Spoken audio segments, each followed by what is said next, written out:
For me, it would have just been a light bulb, even just to see one LGBT family and to know that this was something that was real and this was happening. It was just something that wasn't being talked about. But the invalidation that those families are facing is heartbreaking to me because it doesn't have to be this way. Everyone's families can be recognized as valid. We don't have to demonize certain kinds of families.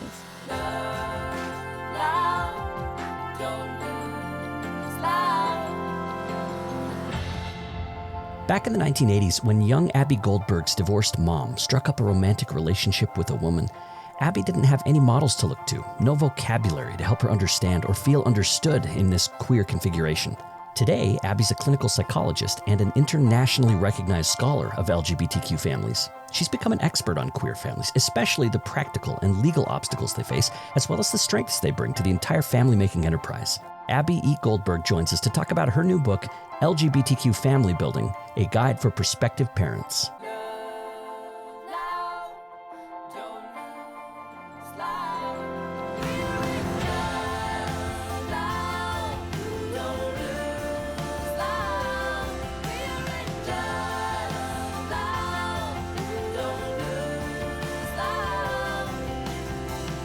I'm journalist Blair Hodges, and this is Relationscapes.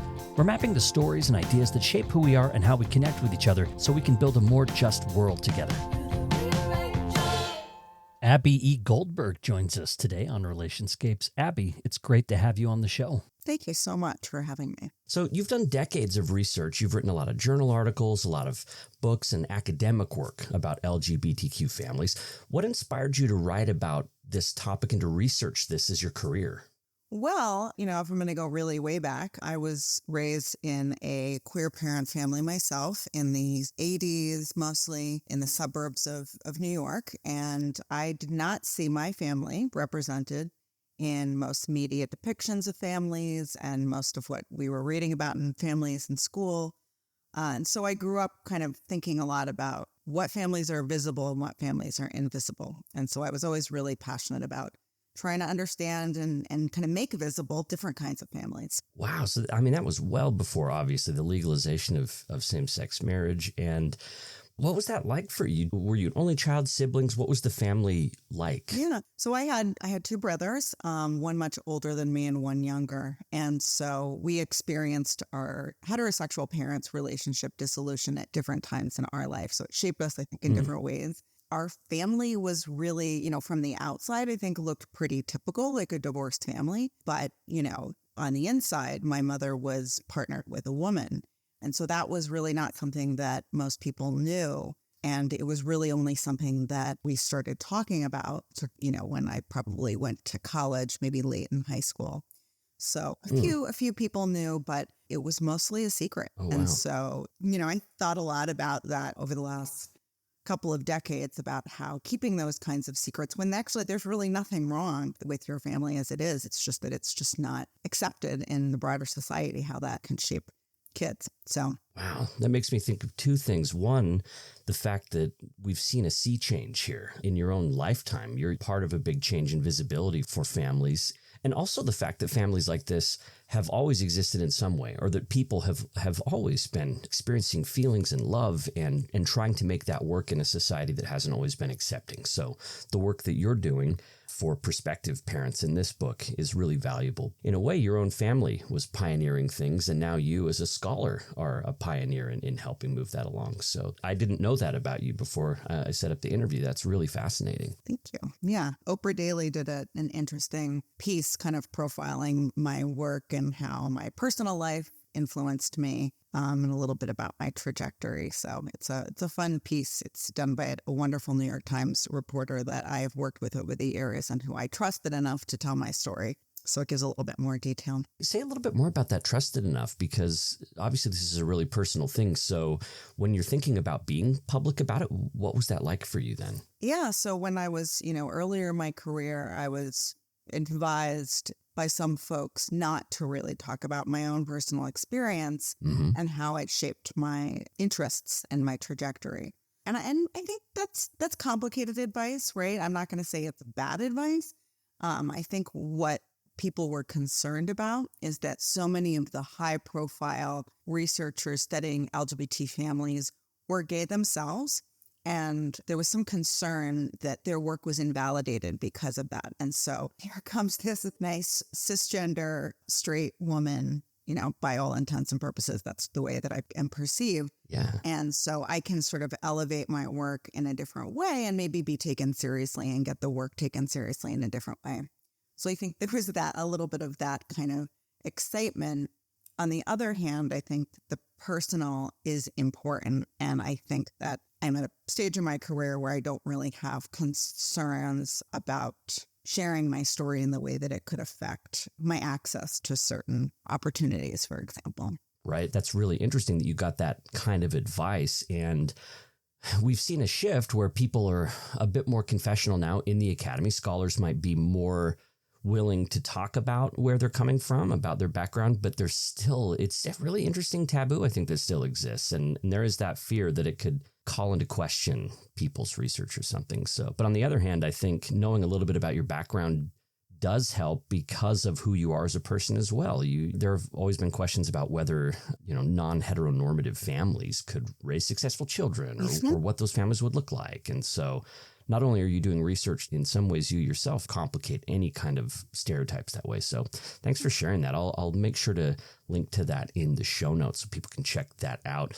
So this book is set apart from your other work because it's written for a more broad audience. Doing academic research, an article might reach dozens, right? If we're lucky. Yeah, after so much work. And so you've turned to write for a broader audience for this. Talk about that decision a little bit and how that's been for you. Yeah, so my work has straddled both kind of the traditional academic audience and the more kind of popular press over the last 10 years, but definitely I've been kind of increasingly moving towards a more mainstream audience. So I wrote a book in 2012 called Gay Dads, but it was with an academic press. And a lot of, lay people seem to have read it because I do get, still get emails about it.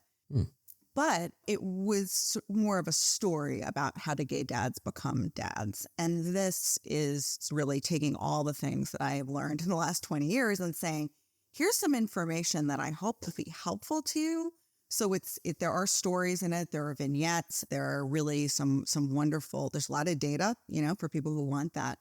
But there's a lot of guidance and exercises and thought questions and really trying to make this information interesting and usable for a wider range of folks. The questions that you include are so helpful. So to let people know, throughout the chapters, there are different places where it'll just have a series of questions you can ask yourself, or you can talk to a partner about things like whether you want to have kids or what, just a lot of different things. The kind of questions that it's really helpful to have someone who spent so much time in this space give some ideas for people to discuss. So to me, one of my favorite parts of the book were those question sections because I'm cis het, like I have a partner and 2 kids, we look very traditional, quote unquote.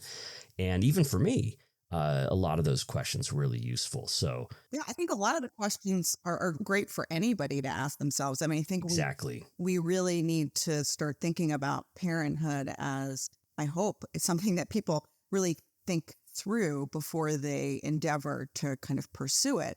And so, do I want to be a parent? Do I feel like I need a partner? When do I want to be a parent? What kinds of things do I have to have achieved or reached personally before I pursue that? What's valuable to me? I actually think right now we're at a point where so many folks are really considering parenthood much more seriously in the sense that they're not just automatically assuming they'll do it, but they're thinking about the state of the world. They're thinking about climate change. They're thinking about things that make them kind of pause a bit. And I think that's great, actually. I mean, I don't love the reasons for why people have to pause, but I love that people are really asking themselves, well, why do I want to be a parent? Is this an important part of my journey in this lifetime? One thing that really stood out to me in your chapter about deciding to become a parent is when people are thinking about that question, you suggest that LGBTQ folks are usually more likely to spend more time on this question, in part just because of being a new visible type of family system. So talk a little bit about that. Why there's probably been more deliberation for queer couples than for heteronormative couples. Right. I mean, I think a big piece is parenthood has not been expected. It's not seen as a normative life goal or transition, which of course is evidence of heteronormativity, the idea that, right, that's just something that straight married people do. So in a way that encourages that deliberation, that consciousness. But of course, there's also just so many more practical barriers. Will my family support me? Will I be able to be a parent, especially right now? If I want to adopt, can I find an agency that will work with us? If I want to pursue biological means of parenthood, what are the implications, for example, of the Dobbs decision for my access to in vitro fertilization? Mm-hmm. So just thinking through the many, many hurdles that folks have to go through, inevitably it's going to be a much more deliberate kind of ponderous process. Yeah, it's much more rare to have like an accidental pregnancy or something for right. queer couples. I mean, it does right? happen because there are so many bisexual folks, for example, and queer folks and people who have sex with people with, different reproductive organs that it absolutely can happen. And in fact, there's some data showing that, among young people, among teens, that queer and trans people are actually at a higher risk of unintended pregnancy because they don't experience or receive appropriate STI prevention that is geared towards their specific circumstances. It's all very heteronormative, or they think they can't get pregnant, right? So that aside, I mean, there are unintended pregnancies, but it's not typical for kind of your, the situation we're thinking about, which is like maybe a same-sex couple. Right. One of the most moving parts, I don't remember who the person was, but I think you're quoting someone who had just grown up thinking that it wasn't a possibility for them. And I think it was a gay man who was saying he wanted to have a family, but it just wasn't on the radar. And so it was kind of something he had emotionally relinquished with grief, and then realized the possibilities, and then was able to really think about it again. And what a gift that was to someone like that. Yeah, it can be a real roller coaster because for, many of the men that I did talk to, especially those who grew up at a certain time, they kind of buried their desire, right? There was kind of a grieving process. This isn't going to happen for me. I came out, everyone kind of grieved for me. My parents were like, oh, I'm so sorry. We love you, but we're really sad you're not going to be a parent. Right. And then it was only when they reached adulthood and realized that this was an option that they kind of reimagined, right, this possibility for themselves. You interviewed a lot of people for this book as part of a broad survey, right? Mm-hmm. And what kind of reasons did you hear from people about why they wanted to have children? I think, many of the reasons would be exactly what you would find from cis straight people, right? A love of children, wanting to kind of shape and have an influence on a young person, wanting to have some sort of legacy and kind of live on, even an adopted child that wasn't necessarily through bloodlines or anything, but impacting another human being and having your influence live on, kind of teaching moral character. Some people joked, but I don't think it was entirely joking that they wanted somebody to take care of them when they got older. But much of it, especially because so many LGBT folks adopt, a lot of it really does come from altruism.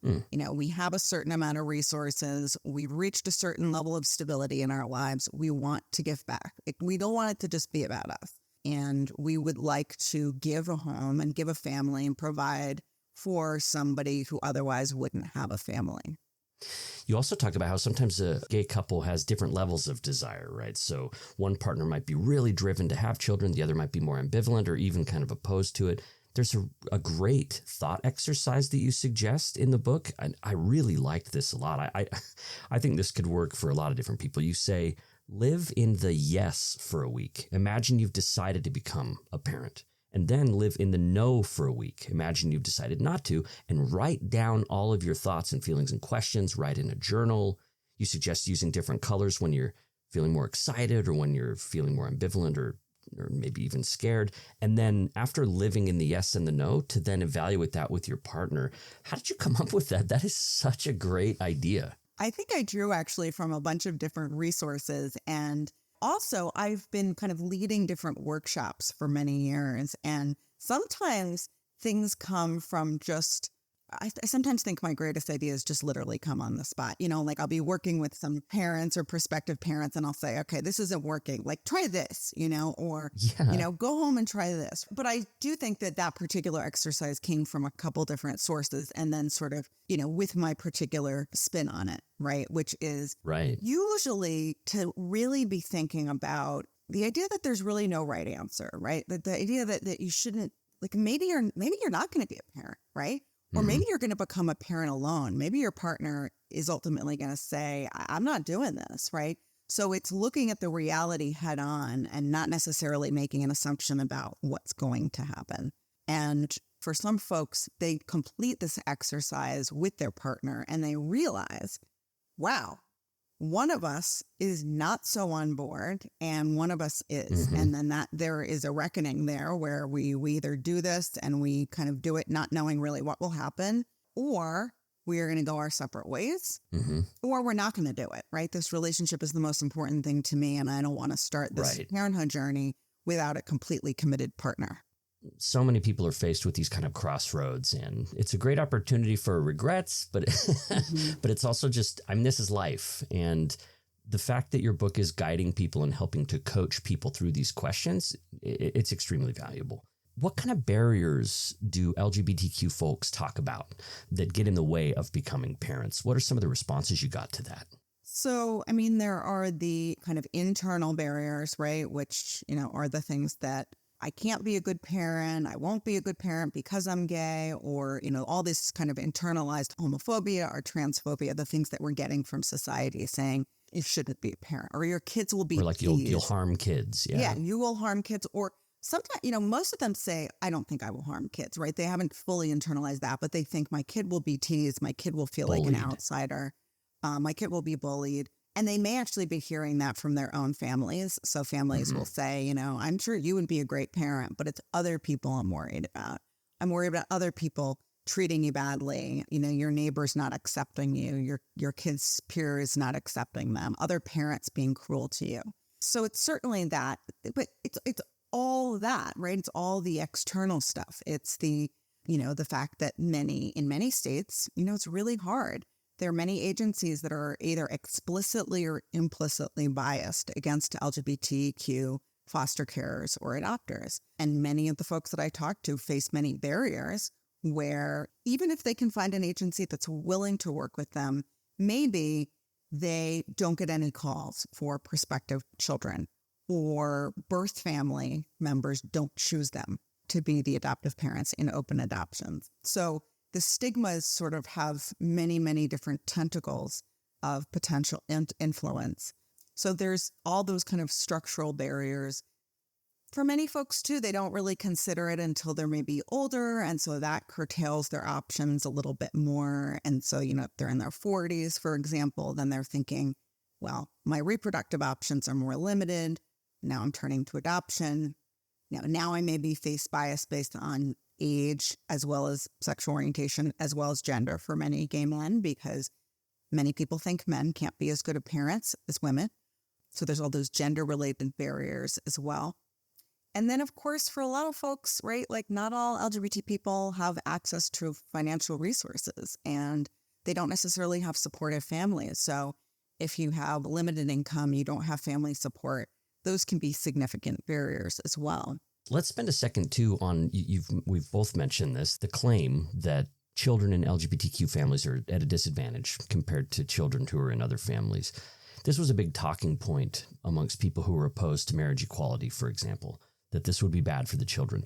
What does the data show about that? There's been research about this. What do we learn from that actual research? Yeah, so we know from decades of research on kids with LGBT parents who were not married, and then we have some data from kids whose parents were married, that concerns about the well-being of children are unfounded, that children do fine. They show similar social, emotional, developmental outcomes.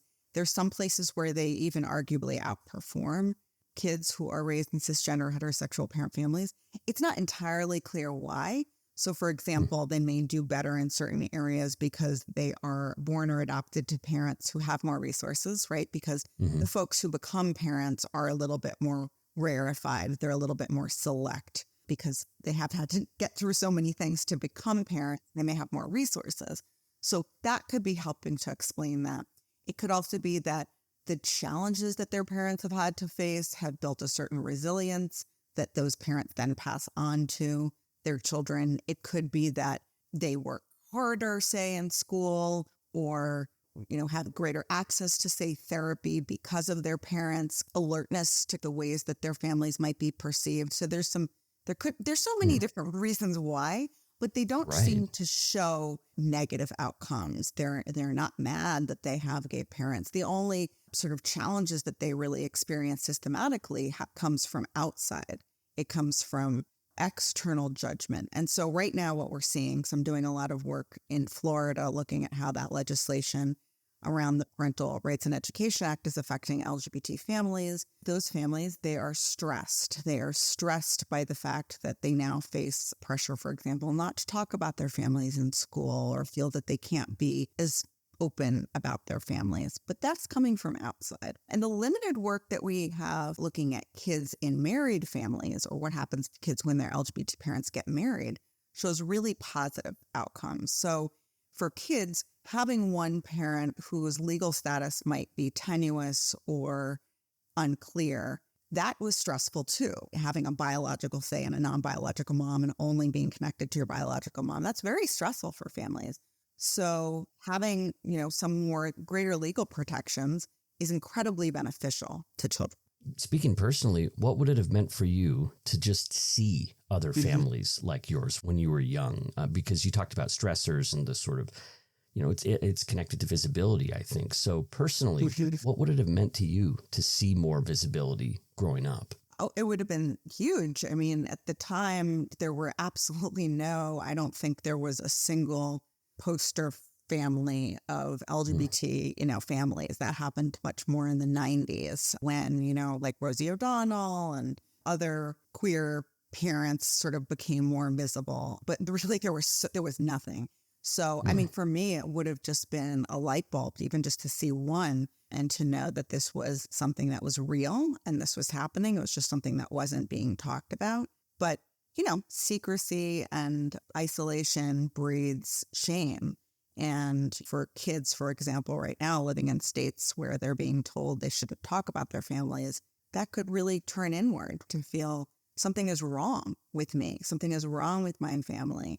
The invalidation that those families are facing is heartbreaking to me because it doesn't have to be this way. Everyone's families can be recognized as valid. We don't have to demonize certain kinds of families.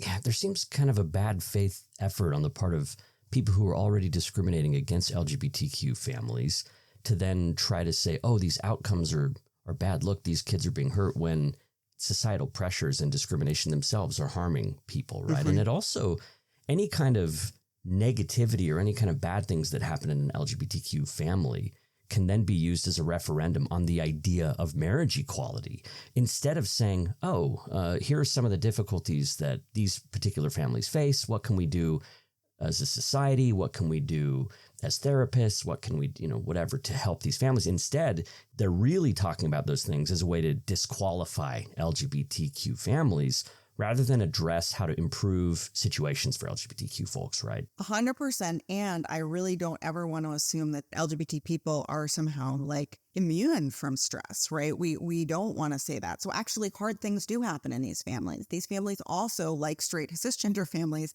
experience challenges with mental illness and substance use and family struggles and dysfunction. Like all families struggle with those issues, children with behavior problems, physical illness and death, right? All of these things happen.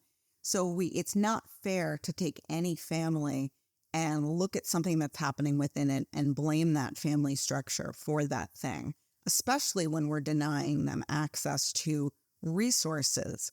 If we see, for example, that queer parents in Florida suddenly report higher levels of depression, it would not really be fair or make sense to blame them for those high levels of depression and how it might be impacting their job performance or their parenting.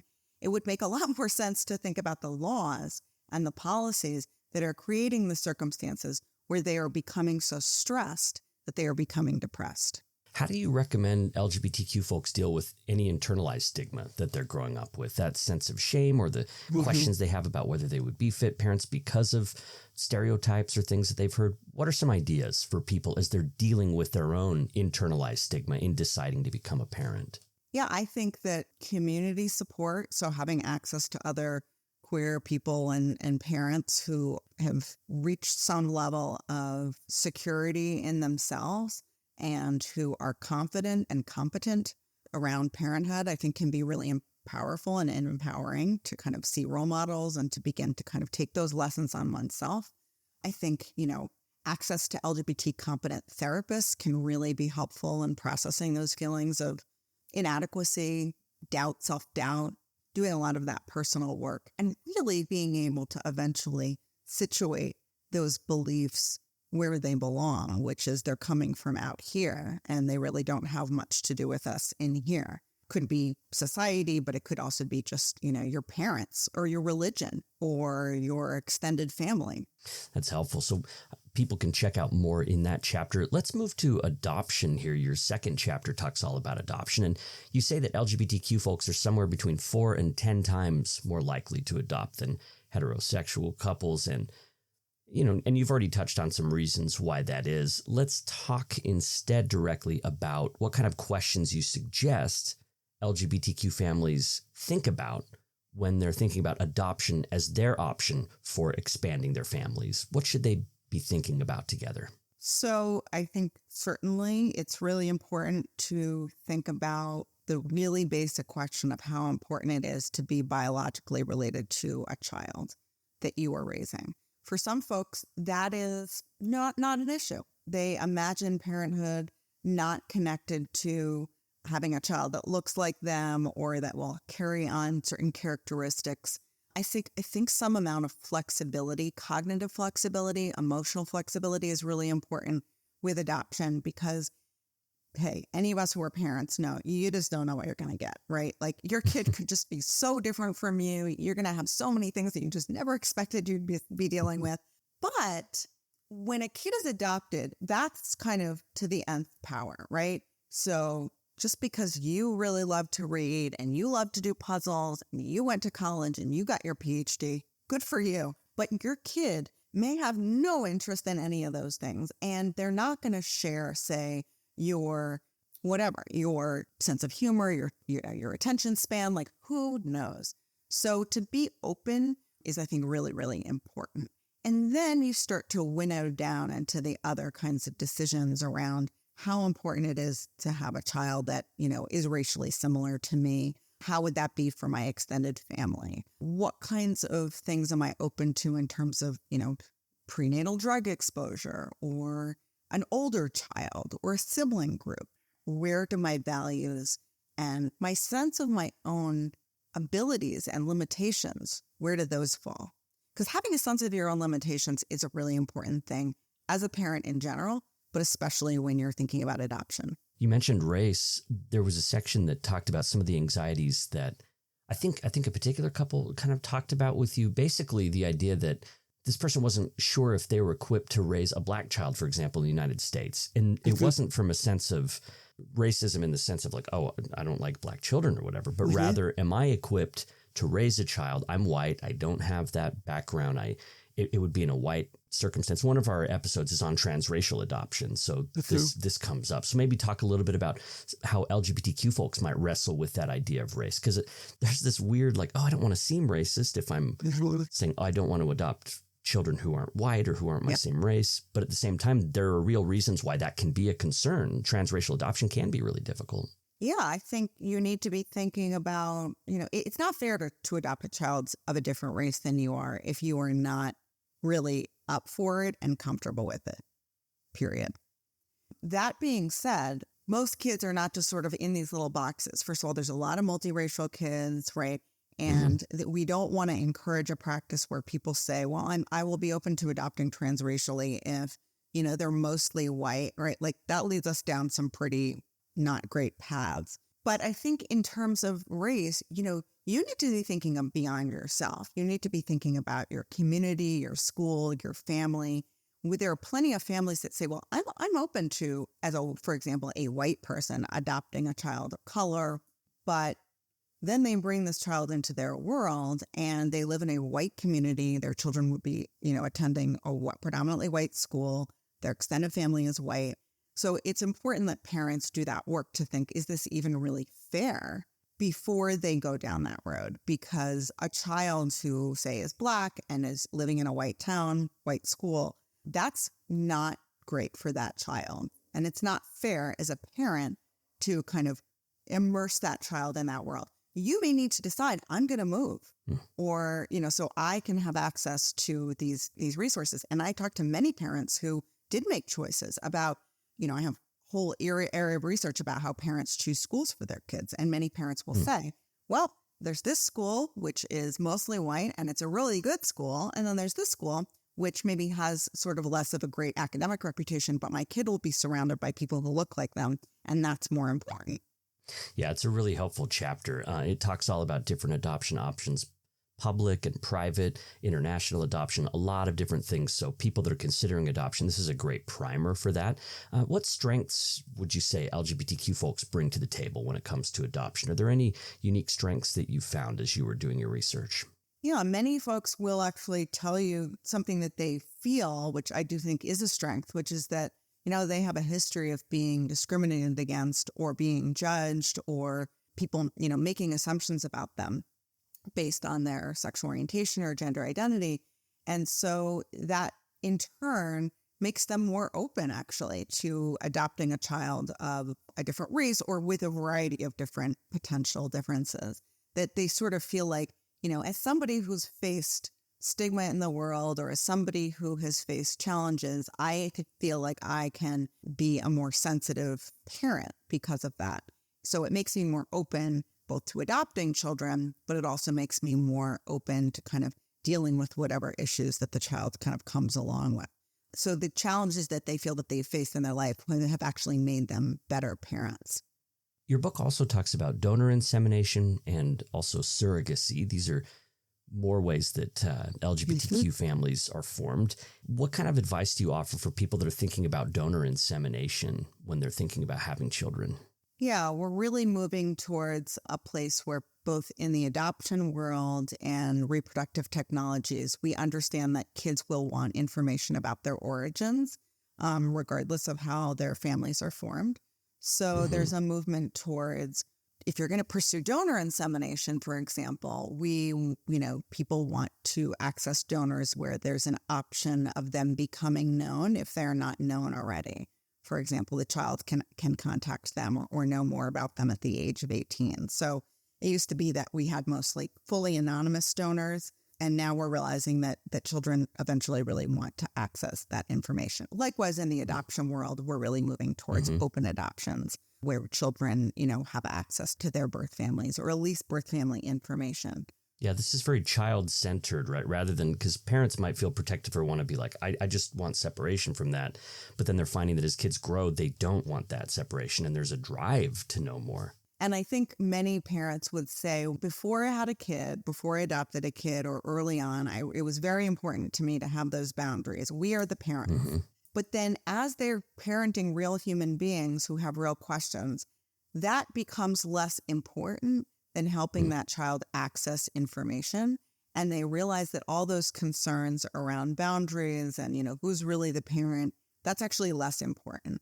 Your chapter has a lot of great questions, again, for people that couples can talk about together, like, will we be genetically tied in some way? And who will? And why are we making that decision? And how are we going to feel about that? And also, you talk about trans and non-binary folks and how providers who are helping people transition, especially, younger folks who are transitioning, should be really well informed about options for reproductive technologies to help them. So if someone who's assigned female at birth is transitioning to male, there are ways to preserve eggs, for example, and they're not making a decision to use those eggs. They're just keeping those options open, right? Talk a little bit about that for trans and non-binary folks. Yeah. So first of all, trans and non-binary folks may not know when they're teenagers, for example, or young adults, if they even want to be parents. So it really is, as you said, it's a matter of keeping those options open. and finding providers who will help them to make the kinds of decisions that they may not know that they might want later down the road. So really helping to fully inform of them of their options, what things are reversible and what things are not reversible. This isn't a barrier to getting the care that they want. Absolutely, they should have access to the hormones, for example, that they want, but enable them to make those decisions that will help them have those options. And then for reproductive providers who are working with trans and non-binary folks when they're actively trying to get pregnant, for example, we also need providers to be really knowledgeable about that as well. What are the options? When does somebody need to go off of hormones? How can we support them in getting pregnant? What kinds of things can we do to make the birth experience more pleasant, to make visits more pleasant? How can we refer to body parts, for example, in a way that feels affirming and respectful and not alienating and offensive? Yeah, chapter 5 is so good on this. You talk about how important it is for LGBTQ families to consider agencies that they're working with to be tuned into where discrimination exists, and sometimes also recognizing that they might have to make trade-offs. They might have a provider that they'll be working with who is filled with, throwing microaggressions around or making them feel uncomfortable, and that there are trade-offs that LGBTQ families end up having to make in navigating the medical system and the adoption system and fertility system as well. Maybe spend a little bit of time on what kind of problems were waiting in the wings once marriage equality became the law of the land, for example. Now, couples could be legally married, and now they want access to these different services. What kind of issues are people still confronting, even though we're years past the legalization of marriage equality? I could go in so many different directions. I mean, in terms of trade-offs, people have to make trade-offs when they're building their families, when they're thinking about agencies or where to give birth, where to put their children in daycare or school or where they live. It's all a matter of balancing, right? It's, I have a Black child who also has two dads, right? And, we live in a rural area, right? Like, what am I going to do to kind of create the best environment for my child? I probably won't send them to the top academic school that is very racially diverse and has lots of two-mom families, right? So what's most important for my child? What's going to help them to develop into a confident person, right? Mm-hmm. So there's constantly that trade-off, right? And likewise, if you're pursuing a birth, you're trying to figure out where to give birth as a trans person, you're balancing finances and geography and comfort, maybe a medical condition. Maybe you're an older parent giving birth, so you're also thinking about that, right? Mm-hmm. It's a constant place of trade-offs. I mean, I think right now we're at a place where there's the explicit barriers that people face and then the more kind of subtle or implicit barriers. So you may go to a hospital, for example, or a school that says, oh, we're LGBT friendly, or we have other two-mom families here. But what that looks like in practice can really, really vary.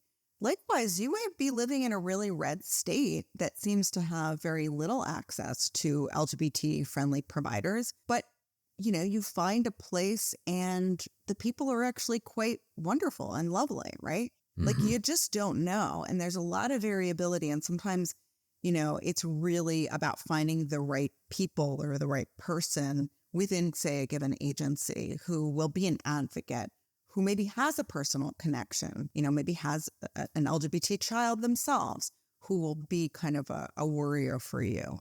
Even in those places in the country where it can be really hard to access formal supports. Right. I like how you talked about the networking that LGBTQ families engage in as well. The internet makes it even more easier than ever to network with people, to get advice, suggestions, to read reviews about different places and experiences that people have. So in some ways, despite ongoing discrimination, I think we're also at a time when people can feel more empowered because we can talk to each other and connect with each other and get ideas from each other too. So barriers, but also I think opportunities to navigate those because we can communicate more easily. Yeah, one of the suggestions I always tell, I do a lot of workshops with schools who are trying to become more LGBT affirming, as I said, just offer names and contact information to LGBT prospective parents so that they can contact other folks who have had students at your school. Because that's the kind of in-person version of the Yelp review. They can talk to another human being and ask questions, and they can network. It also shows that you're confident enough to be able to share that information, which is a good thing. Right. Yeah, it's your own personal Yelp. That's great. Let's talk about surrogacy for a second. You say this is an option that's mostly chosen by gay, bi, or queer men in particular. So what are some of the things that people consider when it comes to surrogacy? So having someone carry the child for a couple. Yeah, the biggest, for folks who are pursuing surrogacy, I just always have to start by saying that it's, about $150,000 or $200,000. So it's really an option for a very small segment of the population, unless you do overseas surrogacy, which has its own real ethical issues, which is it's less expensive, but you're going to another country and paying a woman to carry your child. And there may be safety issues, and maybe your book kind of goes into these. There's absolutely, and travel, inequality. Exactly, yeah. There's a lot that goes on there, and a lot of uncertainty in terms of that process. But in terms of things to consider, I think for folks who do pursue surrogacy, who go down that road, there's a lot of uncertainty there too. So it may seem like the most obviously certain outcome versus adoption, where everything seems very unclear. But surrogates do not always get pregnant right away. They may conceive, they may have a miscarriage. They're a human being, right? So just as many sort of unexpected issues can come up there.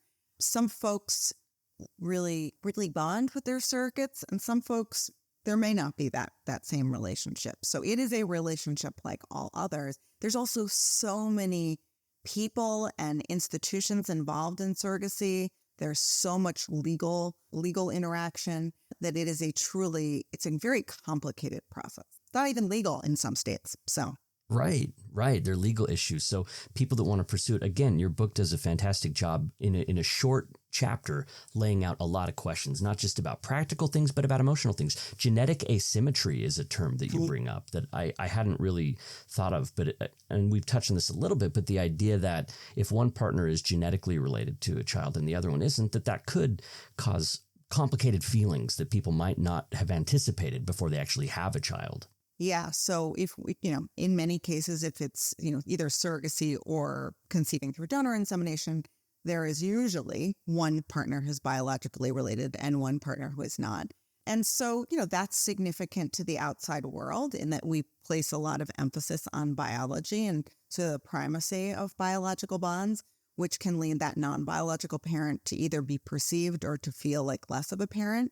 I'm sort of the belief that we shouldn't pretend that those things don't exist, that there are many ways to say bond with a child and have a great relationship with the child, but we shouldn't say, it doesn't matter, because I think that's disingenuous. I do know of surrogacy families where they do not tell their child who the parent is that is biologically related to them, which dad, for example, is biologically related. And I have questions about that, because to say that it's not important kind of almost reifies how important it is. If we're not going to tell you, it's clearly so important. And as somebody who doesn't really like family secrets, I think it's more important to say he's the biological parent or he's the biological parent and we're a family, right? And here's all the reasons why we're both equally your dads. So many things for people to consider. Again, a lot of the questions in the book will help people think through things that they might not anticipate if they haven't talked to people about this or spent a lot of time thinking about it. That's Abbie Goldberg, clinical psychologist and professor. We're talking about the book LGBTQ Family Building, a guide for prospective parents. All right, there's a chapter on the transition to parenthood. So you talk about the ways people can become parents, but then you talk about how becoming a parent's a huge transition for anybody. And the book's helpful because it talks about the kind of general life changes that people can expect, but also what LGBTQ people in particular might face. You pay special attention to mental health, for example. And there's a stat here that really surprised me in this chapter. You say that there are some studies that suggest that most parents, 72% of parents, said that their life satisfaction increased during the first year of parenting. That's a really challenging year, and that's a really high number. So I'm interested in what you make of that this life satisfaction increase. Yeah, I think it points out the importance of looking at different dimensions of change, because most people just looked at kind of like they just look at stress and they look at kind Yeah. of mental health. And you do see those things, like you do see stress increase and you do see mental health decrease. But Yeah. what we have to always think of is like joy and life satisfaction are other components of life. Like you can have a really stressful job, for example, but have a lot of joy associated with your job, a lot of satisfaction associated with your job. And some people, that's valuable. It's more valuable than having an easy job where there's very little stress, but very little satisfaction. So I think it makes sense because most people will say parenthood transformed me. It transformed my life. It's changed who I am. And I'm a lot sleepier. And me and my our relationship is a little bit more tense. We don't have as much time together. So really understanding that parenthood causes changes in multiple domains. The ideal, of course, is that mental health will eventually recover, and often it does. So we have to also know that some of those negative changes, they're really temporary. They're not always temporary, but they're often temporary. And you lay out some of the stressors that happen. I mean, there's the obvious stuff that happens to every kind of parent: lack of sleep, redistribution of kind of household work, which can be interesting. Whether LGBT couples take on traditionally feminine or traditionally masculine, like provider/nurturer, or whether couples find ways to create their own family dynamics. What are some tips, some practices, some advice you would give to people to navigate those early parenting years? I know it's hard to rank that kind of stuff, but does something immediately come to mind that's like, this is a crucial thing for couples to do? Yeah, I think two things. One is that relationship is important. I mean, if you want to stay, presumably if you are a member of a couple, you want to stay together. So many of my participants, so many couples that I've interviewed have said we put our relationship on the back burner.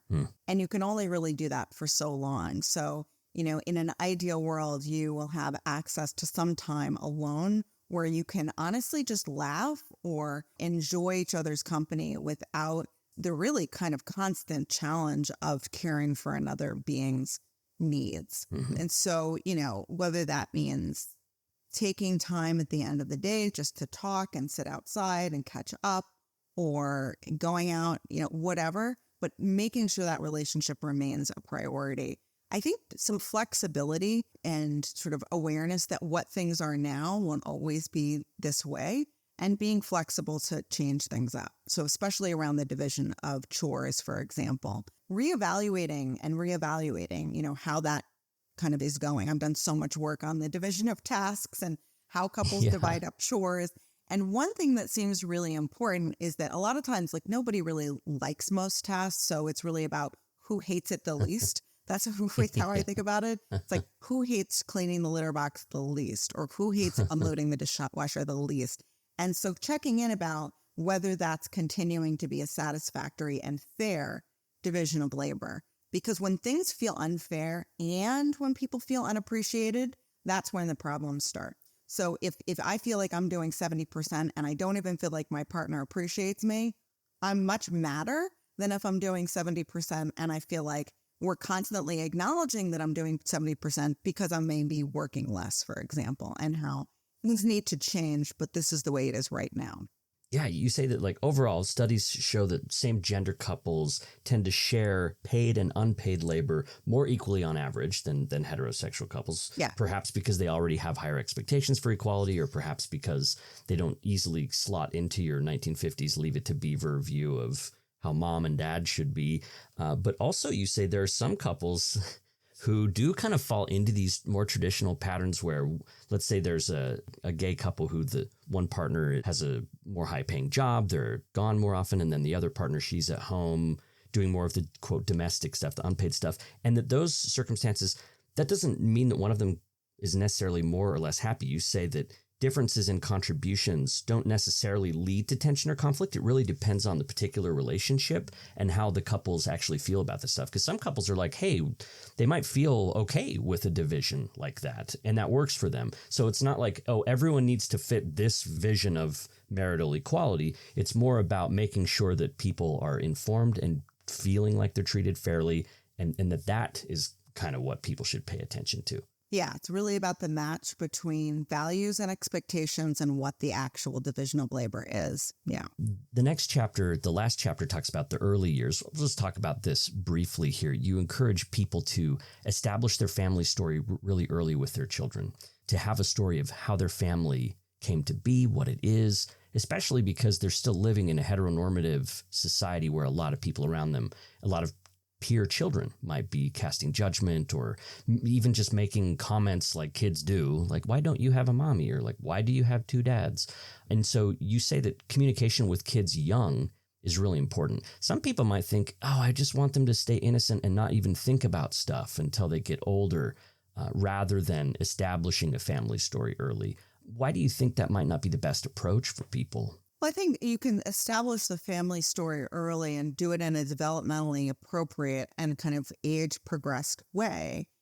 If you don't tell them anything or you avoid those questions, you're not being truthful. And so I think that, giving them a simpler story that they can sort of internalize and then maybe share with others, even if it doesn't have all the details, right? So it may not be perfectly truthful, right, for what they share with others, right? So Every parent does this. Right, exactly. I was going to say, there's a Yeah. lot of things that parents are explaining to their kids. They're not going to give them the whole story because No. they're going to tell, their friends or whomever. But, they're going to give them enough information that they need. I have two moms. We got help from somebody else to make our family. Okay, that's what you got. You also give some really great advice on gender expansive parenting practices, like using they pronouns for people that people don't know. So kind of normalizing they pronouns so that things aren't so binary, essentialized, actively challenging gender stereotypes. So if someone says, oh, boys can't have long hair, to say, oh, I actually think they can, or to like talk to your kids about those. Reading books that show diversity is really important. And modeling some nonconformity and being conscious about that with kids. So this chapter has a lot of practical advice on dealing with kids in their early years. And that's kind of where the book cuts off then. And it takes people through the process of deciding to become parents, the methods they can use to become parents, and then those early parenting years. And it seems to me that your overall hope in the book is just that people will have choices, understand what the choices are, and be empowered to make those choices. That seems to be the driving purpose of your book. Yeah, and absolutely. And for folks who can pick it up, they could pick it up at an earlier stage in their life, maybe when they're not even thinking about parenthood, but are interested to know what the different pathways might look like in the future, or folks who are really at kind of a crossroads and trying to figure out what they're going to be doing, as well as people who are already parents and maybe are thinking through maybe their next transition to parenthood, or maybe they would like some guidance around, supporting the other people in their life around these decisions. Yeah, I can honestly say I found the book to be helpful. And again, I come from my family, my partner, my two kids. Mm-hmm. There are questions that we probably should have asked before we had our second kid or before we had our first child. But it's not too late to even address that, though, to think through those things together. So even though we've passed some of the chapters up, it still, for me, has been helpful to go back and look at some of these questions and to see how LGBT families are navigating them and kind of what the differences are and the unique strengths. So I think this is a book with broad applicability, and we need more books like this. So many of the parenting books are very heteronormative, which I think limits their strength. So I just want to say congrats on this book before we close with the Choose Your Own Adventure segment of the interview. Yeah, so we're going to talk regrets, challenges, and surprises. You can speak to one, two, or all three of these. Is there something you would change about the book now that it's published, about something that was really challenging in the process of writing it, or something that surprised you that sticks in your mind as, wow, I didn't expect that as you were researching the book? Yeah, I mean, I think, I'll speak to two. So in terms of change, it's not that I would change it. It's just that so much has happened since I wrote the book that we're in such a different state, with respect to this country that, I think that I probably would give more time to, if you're living in a particularly challenging geographic area or state with respect to figuring out how you're going to become a parent, what are the things to think through in terms of relocation or working with providers across state lines and the kinds of challenges that might come up there. Because some of the challenges that I talk about are intensified for certain folks. I think in terms of a surprise, it's hard to overemphasize how much money matters. Mm-hmm. So just how much your access to financial resources impacts everything from where you live, what options are available to you, even as you start the family building journey. Can you pursue private adoption? Can you pursue infertility treatments? Or are you working with the child welfare system just by default? What kinds of access to, therapies can you have if your child is having challenges? Can you think about private school if you're living in a state where, you don't really want to send your child to public school because of what they might be exposed to in terms of ideas about their family. So just in terms of the access to resources, it really shapes so much of what people have available to them. But your work continues, Abbie. What are you up to now? Now that the book's done, and you said you do workshops, you're doing a lot of things. What else have you got going on? So one of the things I'm doing a lot of work looking at how the Parental Rights and Education Act, the Don't Say Gay Act, has affected families in Florida, as I mentioned. Mm-hmm. So I'm doing some research there. I'm also going to be writing a human sexuality textbook, which really centers LGBT folks as opposed to kind of them being off in the periphery. There's so many human sexuality texts that really don't give enough kind of attention and foregrounding to how those experiences play out. And I'm continuing to do, different talks and workshops for folks, different audiences. I'm going to, a lot of lawyers and the legal realm is very interesting to me, serving as an expert witness in trials that, where custody, for example, in same-sex couples is an issue. That's Abbie Goldberg, clinical psychologist and professor, author of the book LGBTQ Family Building, a guide for prospective parents. She's also been featured in places like the New York Times, The Atlantic, USA Today, and more. And she's director of women's and gender studies at Clark University. You can check out familyproclamations.org for more information. We'll have some links to some of Abbie's work and to the book, obviously. Abbie, thanks so much for spending this time with us to talk about this great book. Thank you so much for having me.